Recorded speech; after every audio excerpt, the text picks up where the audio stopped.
was saying that we're gonna talk about today Taylor series. We're gonna talk about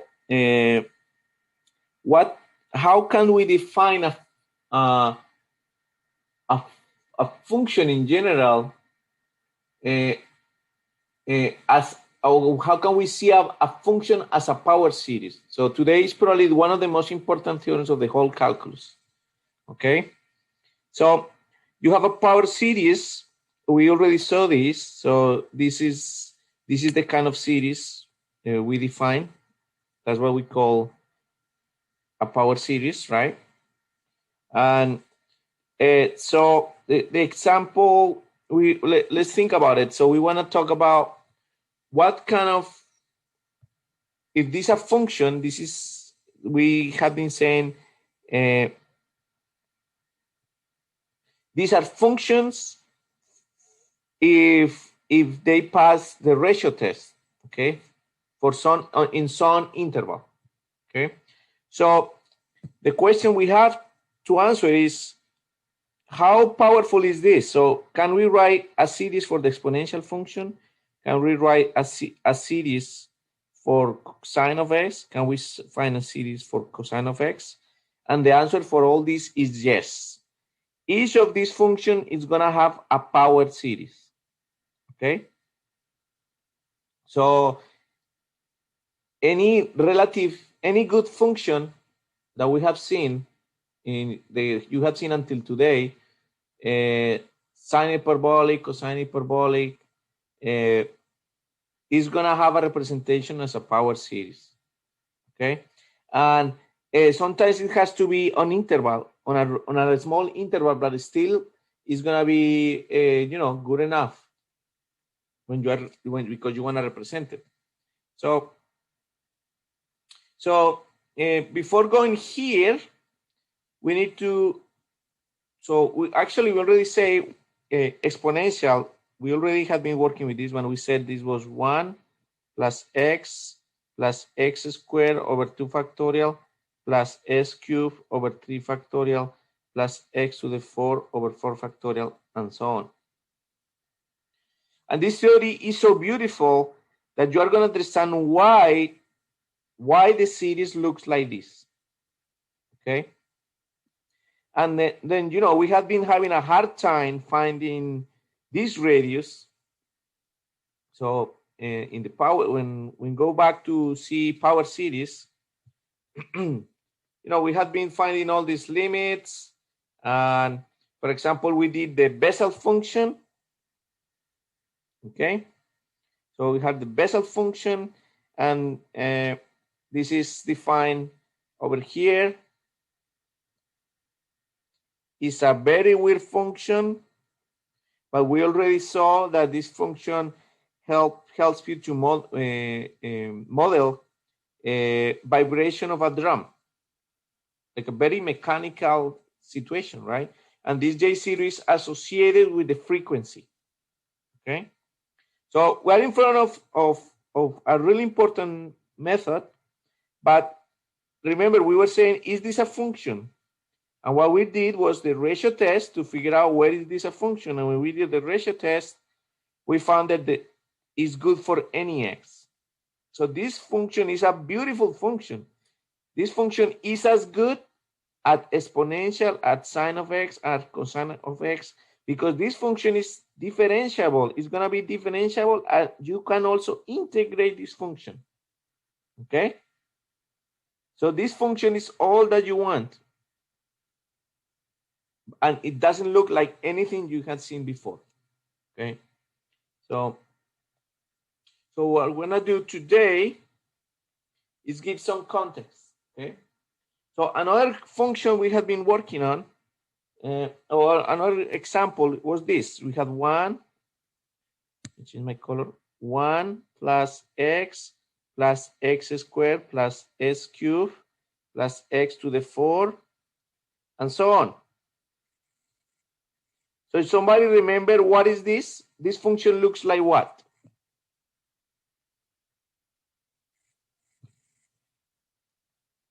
This series looks like what?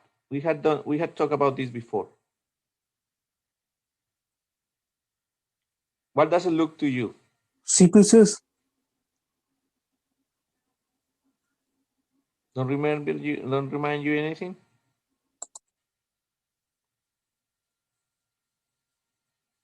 So what about this? If we got put 1 plus 1/2 plus 1/2 square plus 1/2 cube plus 1/2 to the 4 A sequencer. and so on. What is this? What is this one? What is this series? Yeah, somebody's telling me geometric. Yeah, that's the geometric. Who's that? Francisco. Francisco Patiño. Yeah. So this is it's a geometric series, right? And what is the sum?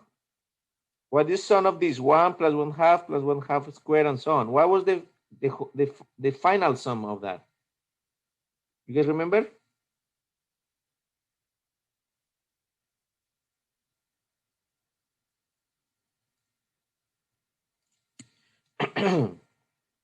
Infinity, no. So Rene is telling me infinity, no.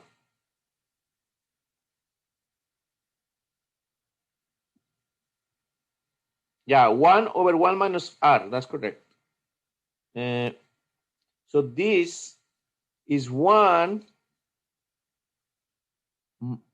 over 1 minus 1 over half. And what is that? Because when we're doing geometric, r is 1/2. And if r is between 1 and 0 and 1, then that's the formula we have. Okay? So here, if your x, if the absolute value, so it could be also negative, if the absolute value of x is less than 1, okay, this sum will be 1 over 1 minus x. Okay, so that tells you, that gives you another example. This time we know where it is coming from. This is a whole series. So all this looks very nice, but it's infinity. It's an infinite sum. So it looks like a philosophy problem. Okay, but when you can tell me this infinite sum is 1 over 1 minus x, then that's something extraordinary, because it's an infinite process. And still you can give me a number. So look, the same than here. All this infinite sum is gonna give me a 1 minus 1/2 is 1/2. So this sum is 2. So all this sum is equals to 2. All the sum on the top is 1 over 1 minus x. So we are gonna write similar thing, because for example, if I give you, what is the power of this? So for example, if instead of x, I say e to the 2, okay? So if I write e to the 2, so let me change this x for 2. So if I change x for 2 everywhere, so that will be 2.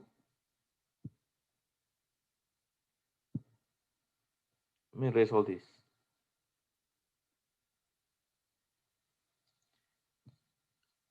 2 squared, 2 cubed, 2 to the 4.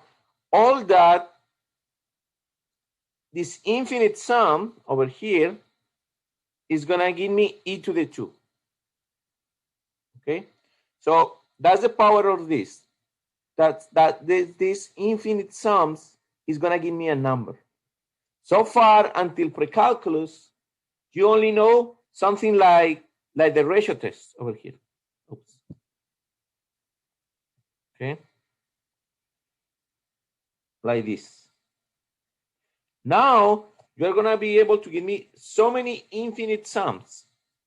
Okay, for one application. Okay, but we have much more interesting than that. So as I told you, we already have the Bessel function that is used in a real physics application. And if this is a function, for example, if this is a function now,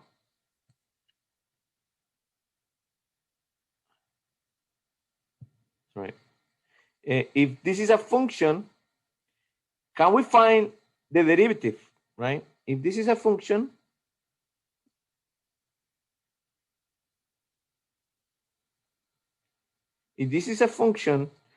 obviously I can find the derivative and the integral of the right-hand side. So what is the derivative and the integral of the left-hand side? So basically what question I'm trying to make is, what is the derivative of Cn x minus a to the n?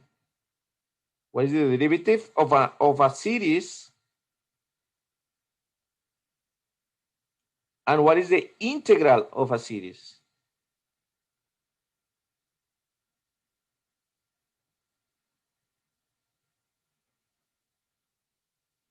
N equals 0 to infinity, n equals 0 to infinity. Okay? So, and since you are engineers, you have a good intuition for this. So I'm going to ask you, so if f of x, let me give you just something like this, sum of x to the n over n factorial, n equals 0 to infinity. What do you think will be f prime of x?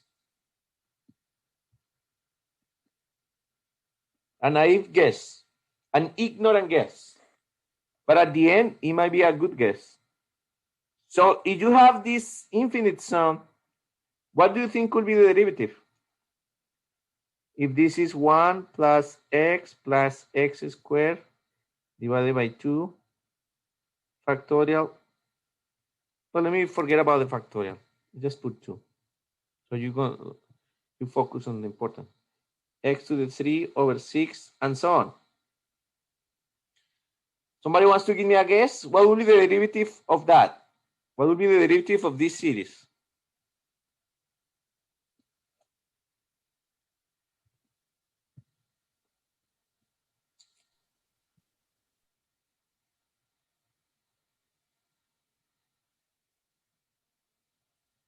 What do you think?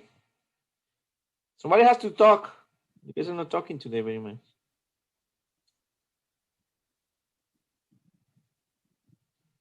You can make a guess.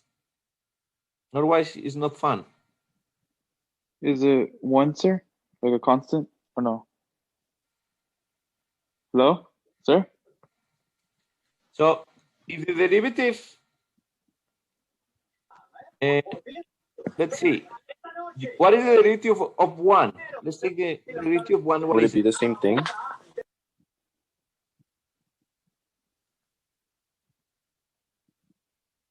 The derivative of 1 is 0. The derivative of x is 1. The derivative of x squared divided by 2. Oh, somebody said that it's trying to talk, but I cannot hear them. Let's see, Rene. Oh, you okay. More people is saying that you cannot hear me. Yeah, sorry guys, I cannot hear you. Let's see. Let me see something weird. Okay, now I can hear somebody. Can you say something? Hello? Say something, please. Who's that? Hello? Yes. Who are you? Do you hear me, sir? Yes. Who are you, please? I'm Rene. Rene. Okay. So now I can hear you. Were you trying to say something and I couldn't hear you or not? I was trying to say something, but it's okay. Okay. Okay. So yeah. So maybe you had to unmute yourself, guys. Maybe you are mute immediately, so you have to unmute. Okay. So what is the derivative of 1 is 0. The derivative of x is 1. What is the derivative of x squared divided by 2? X. Will be x. And the derivative of s cubed divided by 6. That will be X over squared 2. over 2. Yeah, 3x squared over 6. That is s squared divided by 2. So you see, if I'm not saying this is a process you can keep going because it's infinity. It's an infinite process, right? But maybe it makes sense to find the derivative of each term because look at what I'm getting. I'm getting s cubed. I'm getting s squared divided by 2. And I get, this is 0, so I forget about. So I'm getting exactly the same series. And I know this guy, you guys remember what is this function? This is the series for exponential function.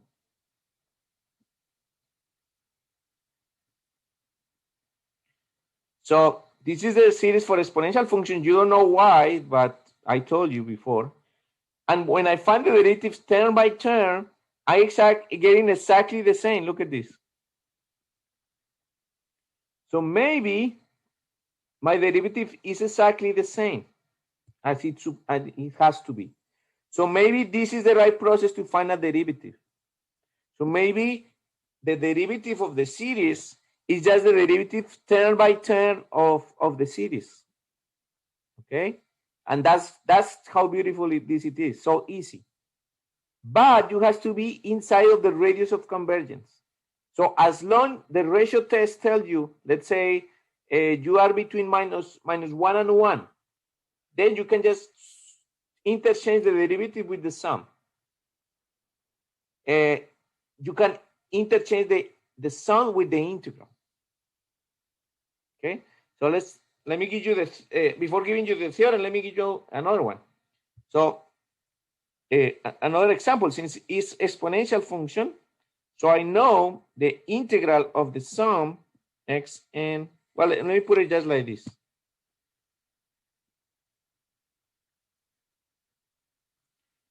Let me put it like 1 plus x plus s squared divided by 2 plus s cubed divided by 6, and so on. Okay, so you are finding the integral of this series. So maybe you could say, well, okay, well, the only natural thing I can imagine to do is find the integral of each term one by one. Okay, so you'll get what is the integral of 1? X. X. X. And what is the integral of x? X squared over 2. X squared over 2. And then the integral of x squared? The integral of this one. What is the integral of this one? X cubed over 6. S cubed over 6. So somehow I'm getting my exponential back, right? So the only thing is that I don't have this 1, right? But well, we'll see what is happening.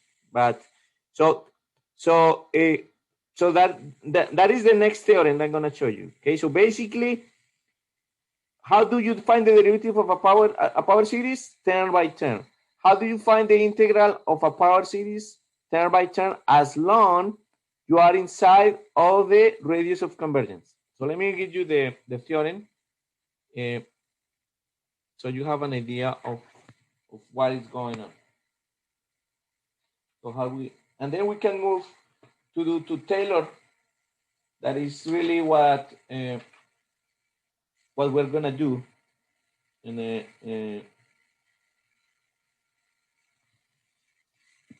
I'm gonna put it here. So this is the theorem. Let me put in red the theorem. And again, this was the kind of physics Russians were really good in the 70s. And why was these people so good and they get so much advantage? They start doing real. I don't remember. What was the dog? Laika? Or what was the name of the dog that they fly around the air for the first time? Sputnik? No, Sputnik was the satellite. I think it was Laika. Laika, I think it was Laika. Yeah, I mean she died, poor her. But they put the being, they fly around. And I think when that happened, that's the United States just said, geez, we're losing this. Okay. So this is the kind of mathematics will take you to the moon. So let me write this theorem. So if the power of series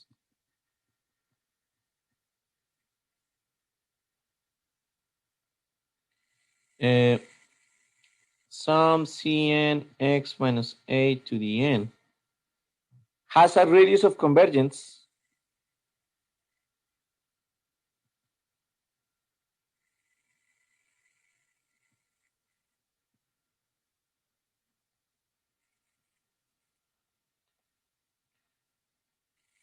r bigger than 0.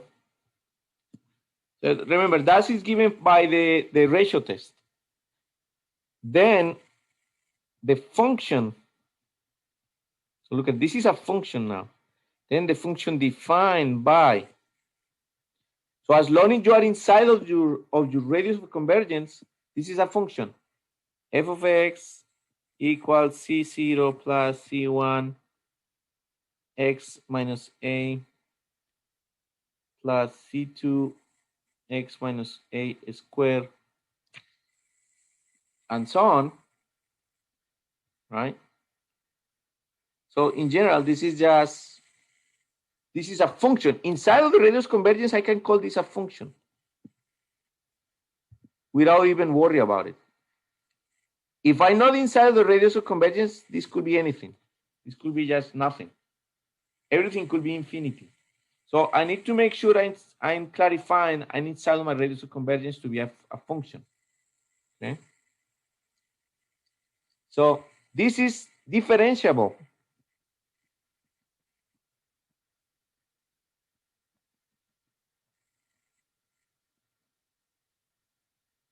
On the interval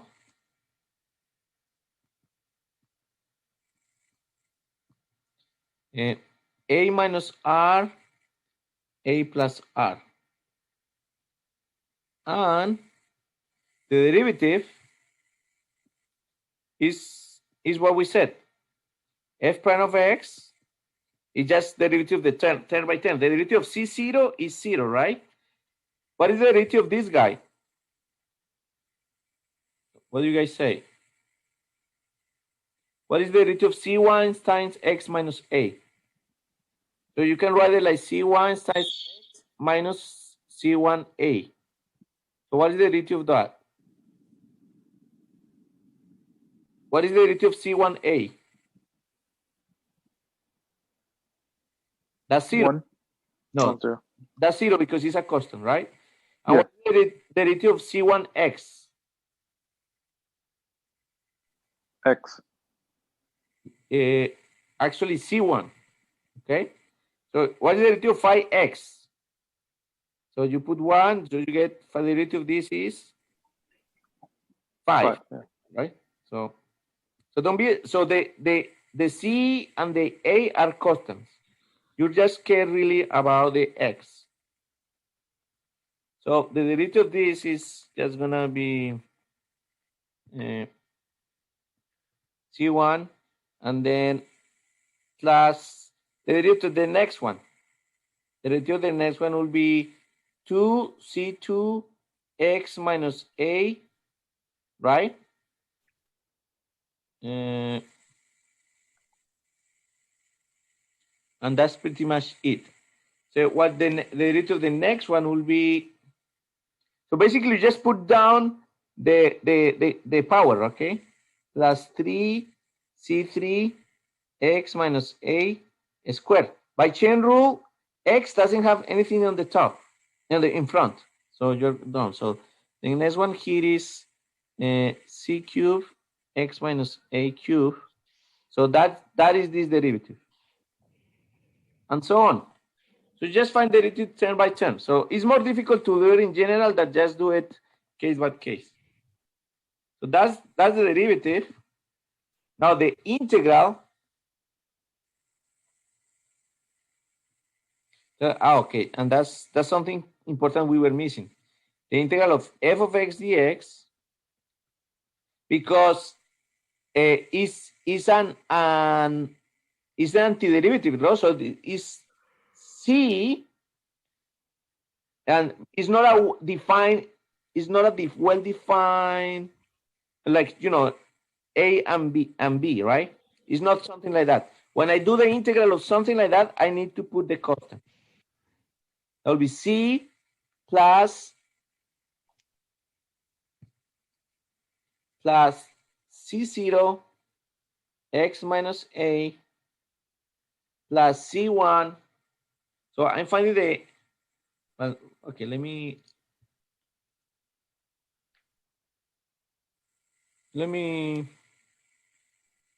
put, yeah, let me put here my f of x. So f of x is C0 plus C1 x minus A plus C2 x minus A squared and so on. So,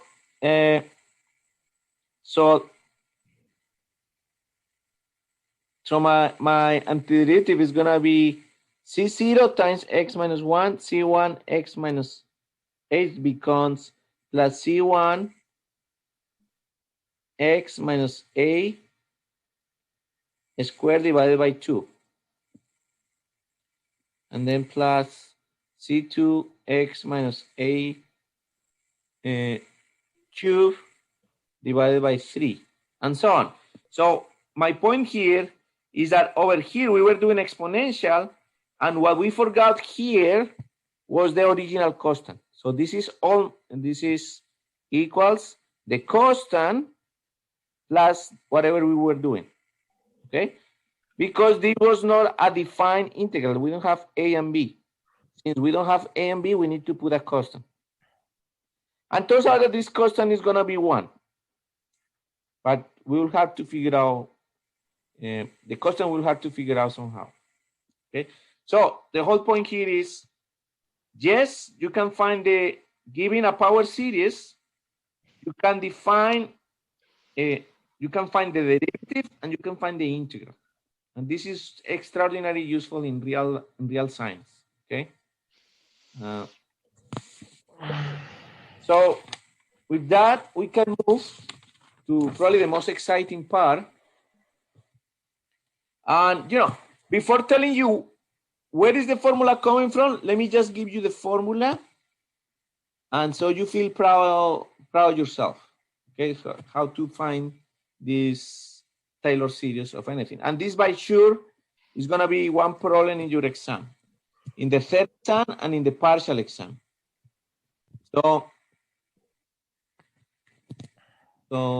this is what I'm gonna tell you. Theorem.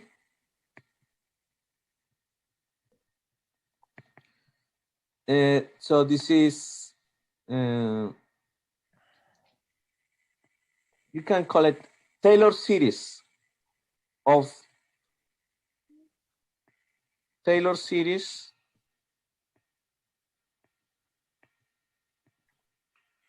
of the function f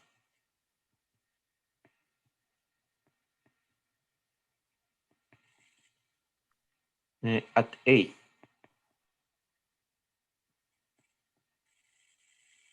The function f at A.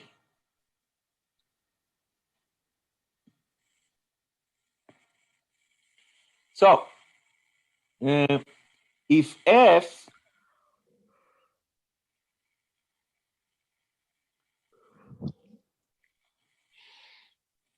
let me see, how can I write this probably better? Yeah, okay, so yeah, then we can set it out like this. If f of x, let me put that f of x so it doesn't look like an f. If f of x has a power series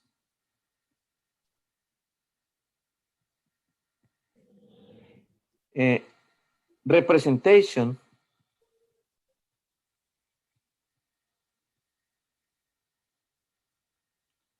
at around A,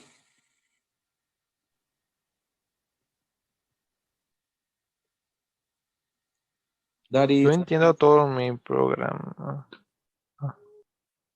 if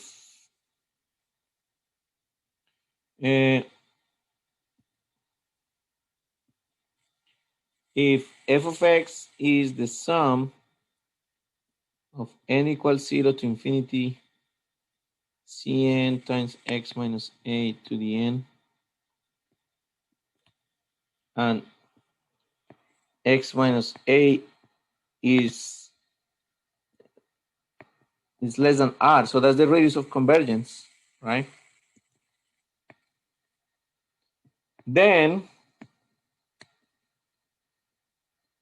its coefficients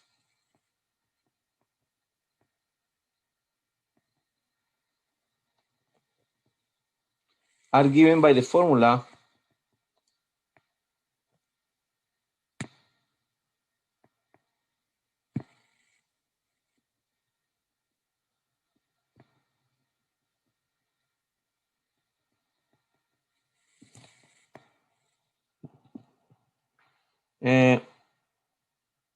Cn equals, this is called the n derivative evaluated at a over n factorial.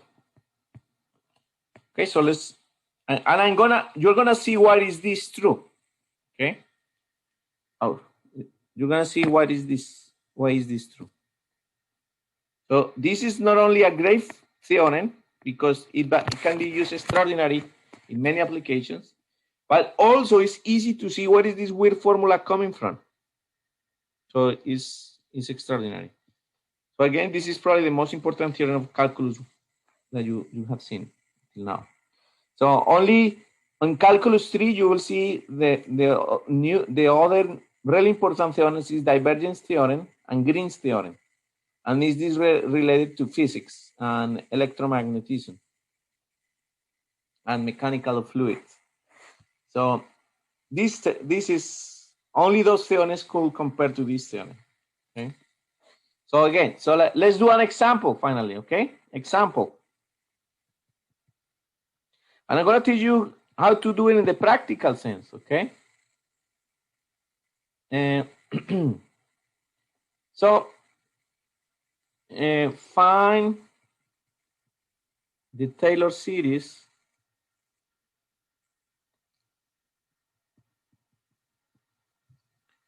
of the function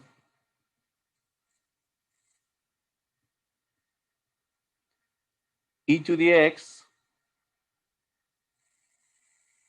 and its radius of convergence.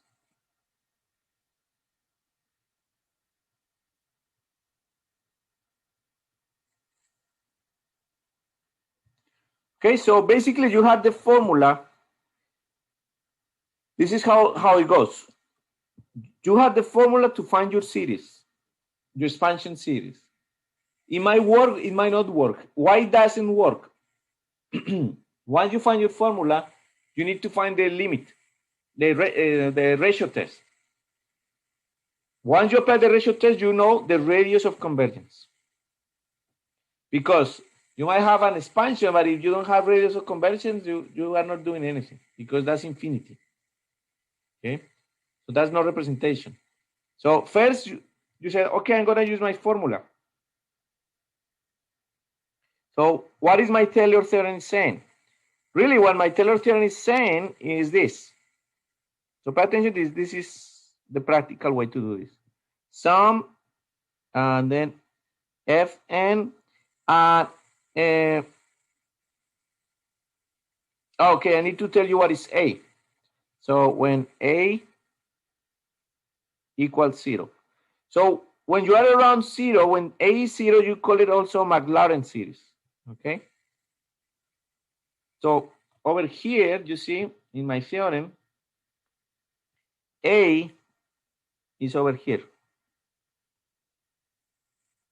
Right? So if A is 0, it's just going to look easier for the first example. Okay? And then I evaluate at A. But since A is 0, I just need to evaluate at 0. So I need to find my formula. My formula is f of n. Let me put A divided by n factorial x minus a to the n n equals 0 to infinity. That's your Taylor series. Okay. So what you need to do? So you said, okay, a equals 0. And what is f of x? F of x is, what is f of x, guys? E to the x. E to the x. Thank you. So what you do next? Well, you see, very easy. So you find f prime of x. What is f prime of x? E to the x. E to the x. Second prime of x. What is it? Second E derivative. to the x. E to the x. Third derivative. E to the x, right? And so on, right? But you don't need this. You need f evaluated at a. In this case, you need evaluated at 0. So f of 0 is 1. 1. So this is f prime of 0 is 1. The next one is second prime. The evaluated one is 1. Then third derivative, 1. So for all these guys, those guys are 1. So, that's what is my first example. And then you don't want to keep doing lines like that. So you just said f parenthesis 4 derivative. X is e to the x evaluated f4 0 and then gives you 1. So you can keep doing, so you know how the derivative is gonna go. So it's just ones. So really, this guy is son n equals 0 to infinity. F of n 0. So all those guys is just 1 over n factorial. A is 0, so it gets x to the n. So my geometric series is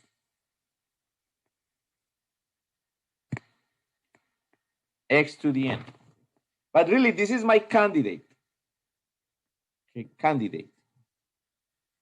Since we're just talking about elections, no? Candidate. You are how do you know this is really the representation? Because you had to tell me the radius of convergence. Okay. Basically, you have to tell me how many balls you have at each state. Okay. So this is the similar. You are a candidate, but you need to show me the ratio test. Without ratio test, you are not the representation. Okay. So we got here. So what is A sub n? So let's use the ratio test. Bn plus 1 over Bn, n goes to infinity. So what is Bn?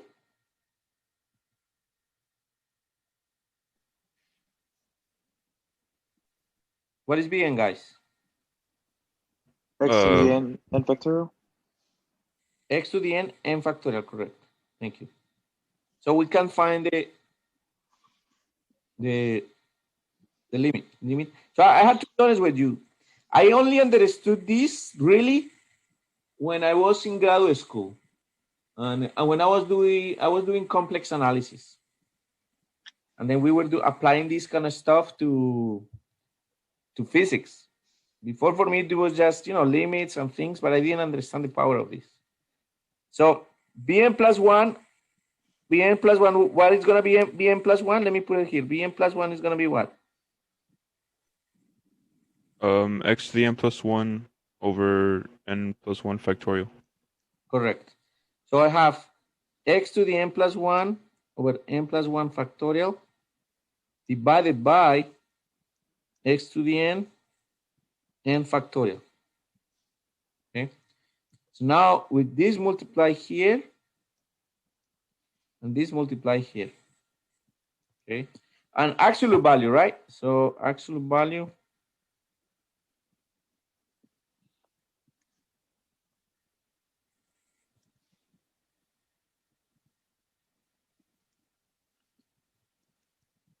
Okay, so we go limit n goes to infinity. Then this will go x n plus 1 and absolute value, right? Times n factorial divided by x to the n, n plus 1 factorial, right? Now we cancel, we simplify this, right? We simplify, when I simplify the x, what do I get? X. The x on the top, right? Mhm. And then n factorial divided by n plus 1 factorial, what do I get there? 1 over n 1. plus 1. Yeah, so n plus 1 on the bottom, right? So then, what can I do to find this limit? Take the X Take out. the x out. Correct. Next out. Now, what is this limit then? What is that limit? 0. 0. So this is really important. X times 0. So for any x, this is 0. This limit, this is 0. So this is less than infinity. So the radius of convergence is infinity. So basically, this series is convergent from minus infinity to, well, I can put it just like the theorem says. And maybe was you like, what is that? You see, was saying. It was here. It was saying theorem. Where did I roll it?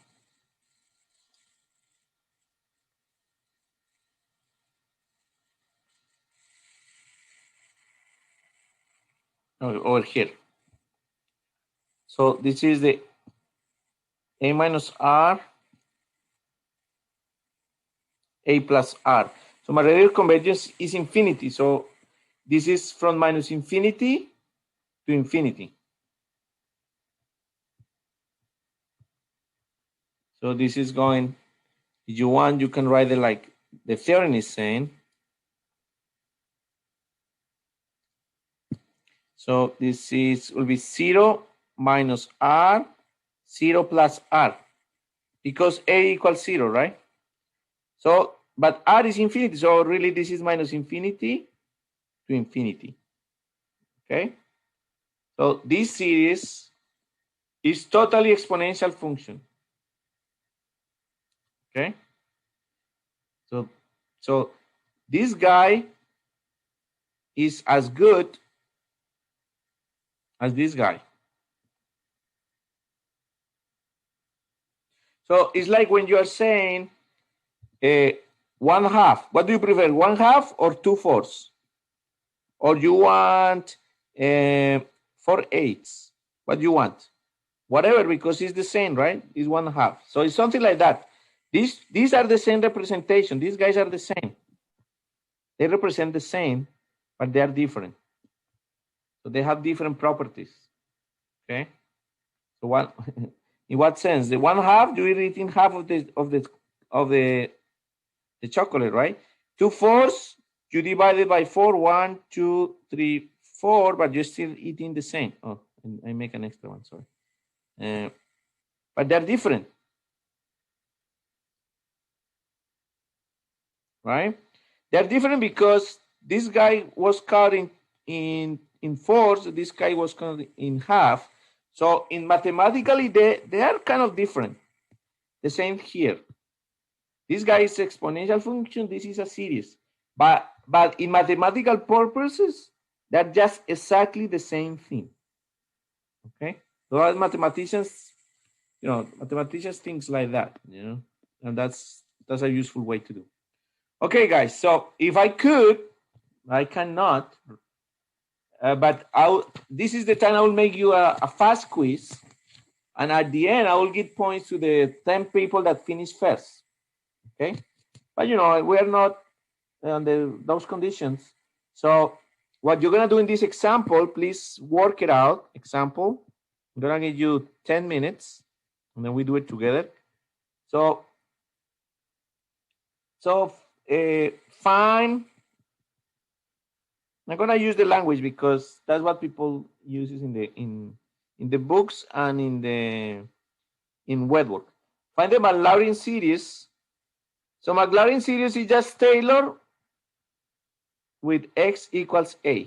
Okay, sorry, a equals 0.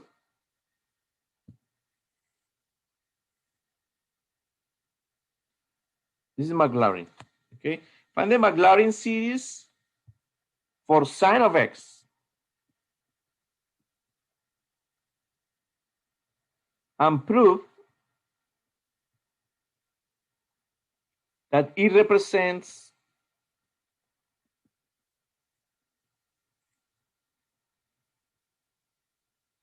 sine of x for all x. Okay, so please do it. So this, you really need to understand the importance of this. Okay, so sometimes you just take these classes and so many things you don't know what is important. This is important. From calculus 1, from calculus 2, this is probably the most important thing you have ever seen. And it only can be overcome for calculus 3, that is the divergence theorem and the Green theorem. And sadly, many people, many faculty don't cover this material. For some reason, they skip it. Maybe for time limits or whatever. But we cannot skip this. This is the best. Also, calculus 3. Calculus 3 people last week they do convergence and divergence theorem in one day, and this is the worst, the best thing. Okay, so this is like going to Paris and have a connection in Paris and don't get out of the airport. You need to get out of the airport. This is the important thing here. Okay, so go ahead, do it. I'll give you 10 minutes.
Okay, so let's do it together since I only have 8 minutes left.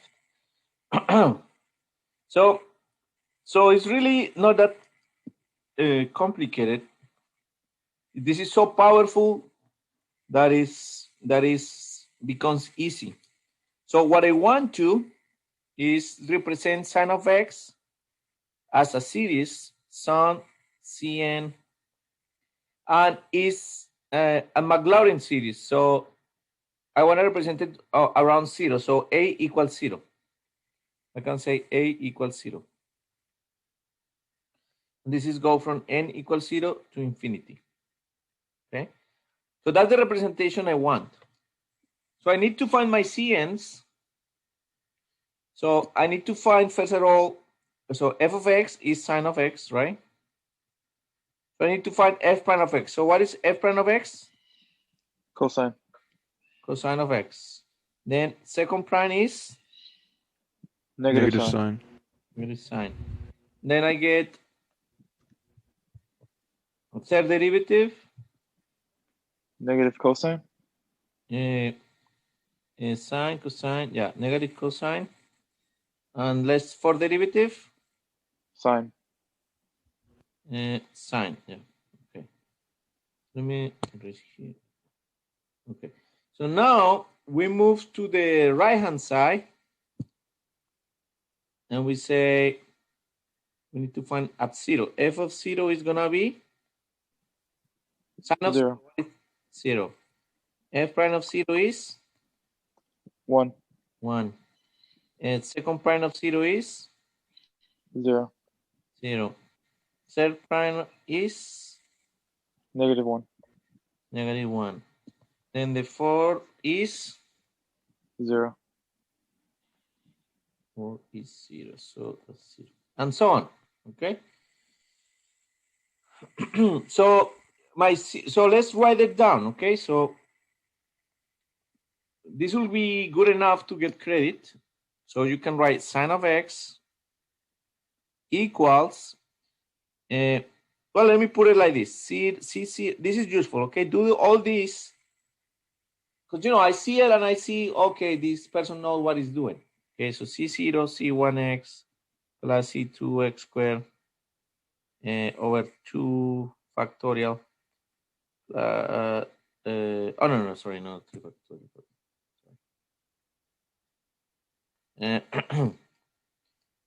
C3s cubed plus son, right? Okay, no, I need, let's do C4. C4 x to the 4. And so on. So C0 is f of 0, right? So this guy is 0. Plus C1 of x, so I got x.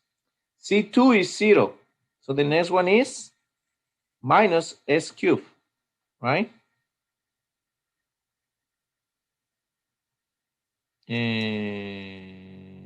Oh, sorry, I'm making another mistake now.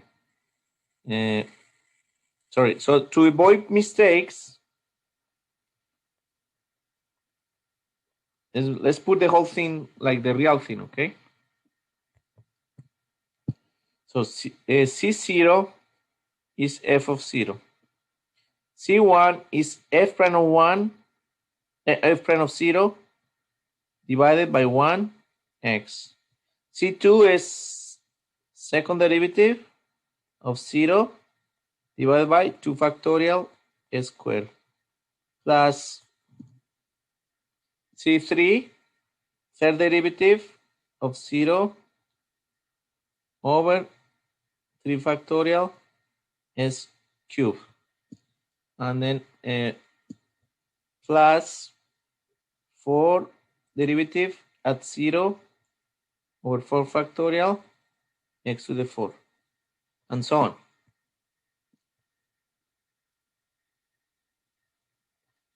Okay, so that's probably the best thing you can do. Write it like that, you won't make mistakes. Okay, so again, f of 0 is 0, so I got this guy 0. Now f prime of 0 we said is 1. I got x plus the next one is second derivative of 0 is 0. So this one is gone. So this guy is 0. This one is 0. So I get the next one is third derivative. Is minus. So it's minus x cubed.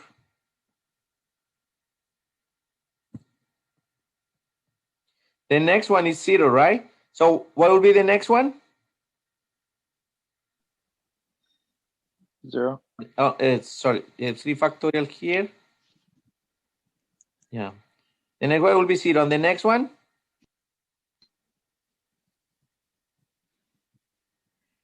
Plus. 0. Oh. Yeah, but the next one after that, x to the. What is the pattern, basically, I'm asking you? X to the. The n. No, But the no, to To 5.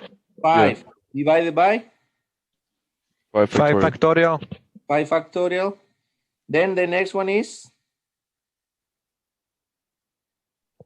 X to the 6 over 6 factorial.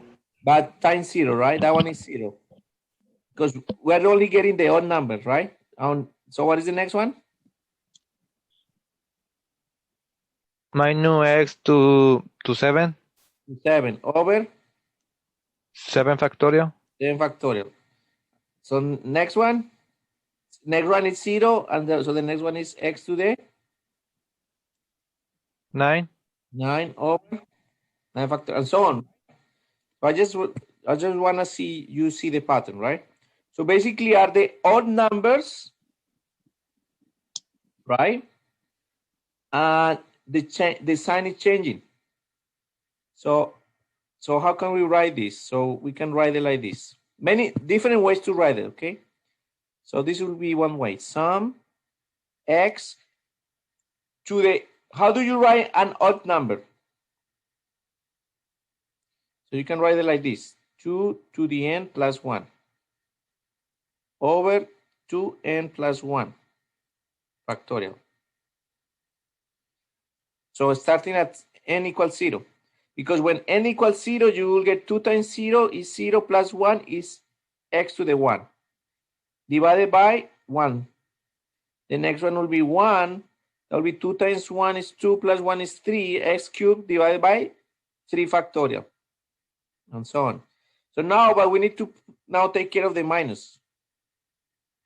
The first minus is when n is 0, I got 1.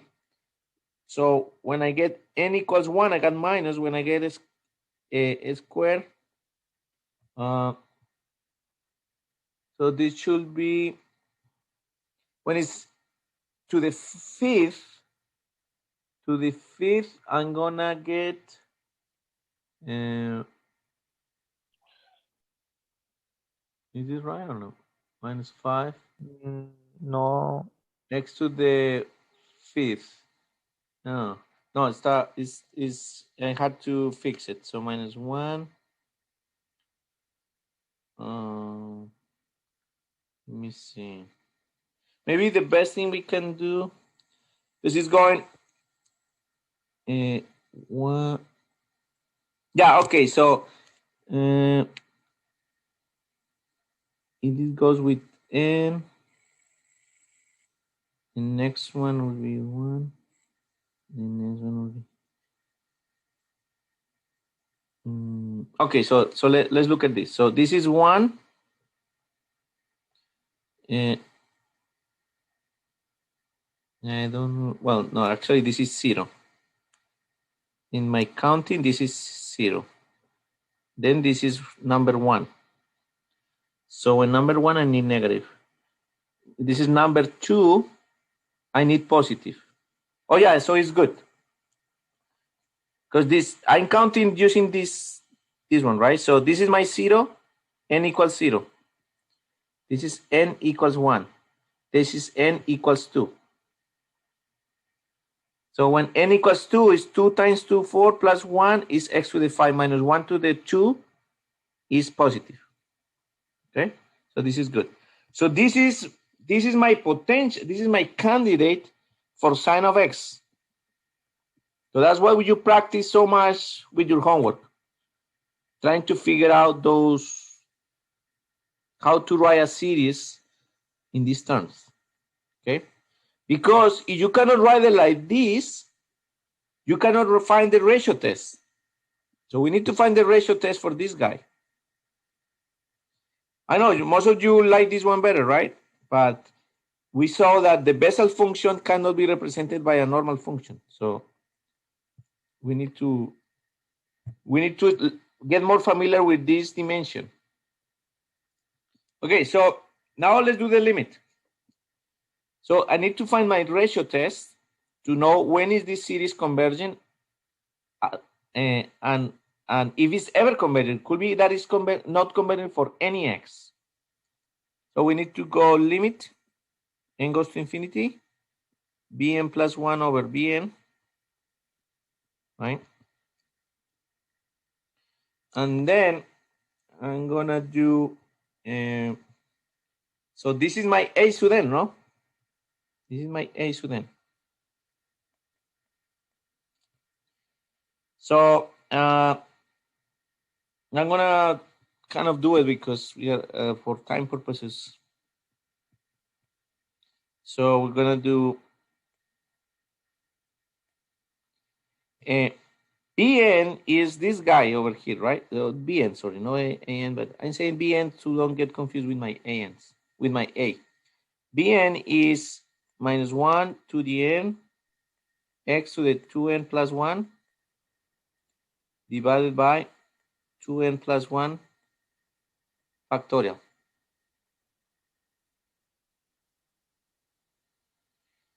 And the next one, and the third one will be minus, the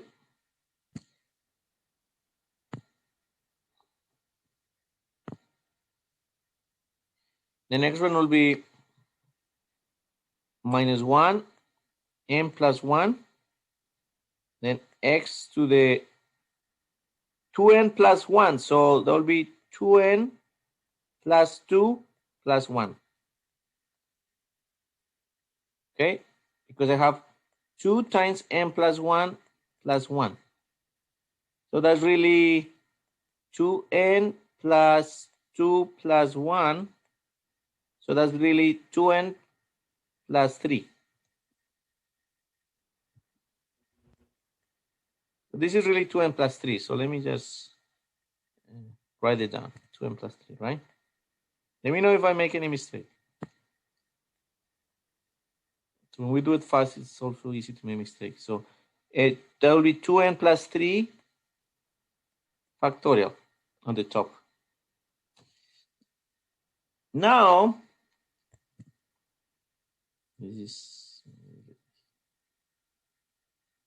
we make the eating multiplication, call it like that. And then the minus is gone. We don't worry about the minus because that's why we have the absolute value. Otherwise, this limit will be really hard to find. So thanks to the absolute value, the minus gone. So I'll get x to the 2n plus 3 times 2n plus 1 factorial, right? Divided by x to the 2n plus 1 times 2n plus 3 factorial. Okay? We also have practiced this a lot. So that's what it pays back. So x to the 2n plus 3, x to the n plus 2n plus, okay. Now I can proceed to simplify. Well, actually, I could write 3 like 1 plus 2, right? So I could put it like 1 plus 2. So therefore, x to the 2n plus 1 with this x to the n plus 1, they cancel. And I have limit n goes to infinity x squared. And then 2n plus 1 factorial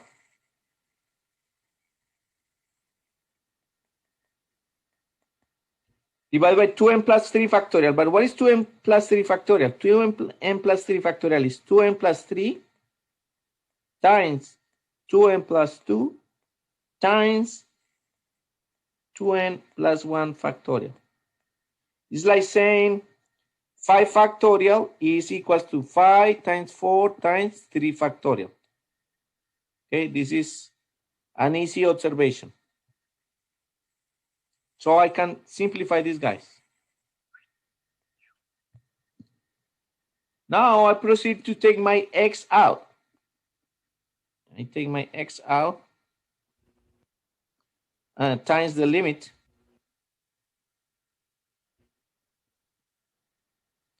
And I get 1 over 2n plus 3 times 2n plus 2. So what you guys said? What is this limit?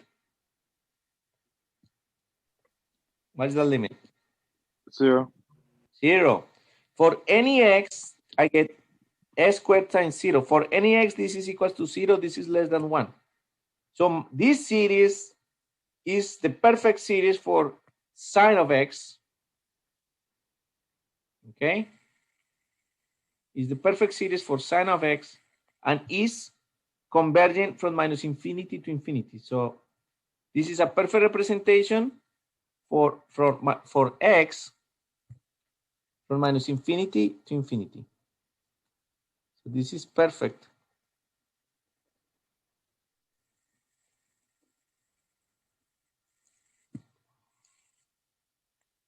For minus infinity and infinity. But I'm not done, right? Because thanks to this, I can find my series for cosine of x. Okay? What is the relation between sine of x and cosine of x? Cosine of x is and sine of x are related by the derivative, right? So sine of x, the derivative of sine of x is cosine of x. I need to find the derivative of that. So if I take the derivative both sides, so let me do it here. So the derivative of sine of x, the derivative of sine of x is cosine of x. Now the derivative of this guy, following what we learned, you just find the derivative term by term. Look at how easy it is. It's gonna take me 30 seconds. Okay, I just need to write the derivative of this guy. Let me make it smaller. So the derivative of this guy, I just need to go term by term. So sum of n equals 0 to infinity minus 1 to the n. What is the derivative of x to the 2n plus 1? It's just 2n plus 1 x to the 2n plus 1 minus 1, right? Just doing term by term. Plus 1 minus 1.